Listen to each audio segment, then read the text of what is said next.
வாங்க ப்ரோ, துபாய சுத்தி பார்த்துட்டு புர்ஜ் கலிஃபா டாப்ல உங்க ஆள் வைஷ்ணவிக்கு ப்ரொபோஸ் பண்ணுங்க. அட வாங்க, கிரிட்டு கிரிட்டுன்னு பண்ணிட்டா போச்சு.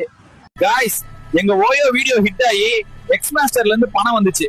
அந்த காசுல தான் காருக்கு பதிலா ஹெலிகாப்டர் ஒண்ணு வாங்கிட்டோம். காய்ஸ், பறந்தே ஆகுறோம். இஃப்ரான் மாதிரி பறந்தாகிறோம். ஒக்காளி இஃப்ரானுக்கு டஃப் கொடுப்பான்டா அந்த சஞ்சய். காய்ஸ், பெல்லி டான்ஸ் தான் பாத்துட்டு இருக்கோம். என்னதான் இருந்தாலும் என் தலைவி அமலா சாஜி விட யாராலையும் ஆட முடியாது. அவ ஆடினா அப்படி இருக்கும். Money can buy happiness. ஹபிபி கம் டு துபாய். ஒக்காளி ஓடிரு. 19 ரூபாய்க்கு பிச்சை எடுக்கிற நாயி பணத்தை பத்தி பேசுது. ஹாய் வைஷ்ணவி, நீ இல்லாத லைஃப் எனக்கு சிம் கார்டு இல்லாத போன் மாதிரி. அடங்கோமால, இது என்னடா லவ் ப்ரொபோசல்? ஆள விடுங்கடா கொக்கால ஒலி. காய்ஸ், துபாய் வந்துட்டு நம்ம சின்னனிய பார்க்காம போனா எப்படி? அப்படியே எங்க ஏரியால கிரிக்கெட் கிரவுண்ட் இல்ல, அதான் 2 கிரவுண்ட் கட்ட சொல்லணும். காய்ஸ், லவ் ப்ரொபோசல் பண்ணியாச்சு. அடுத்து என்ன பண்ணணும்னு கமெண்ட்ல சொல்லுங்க. அப்படியே ஐடியா கிரிட்டுன்னு ஃபாலோ பண்ணிட்டு போங்க.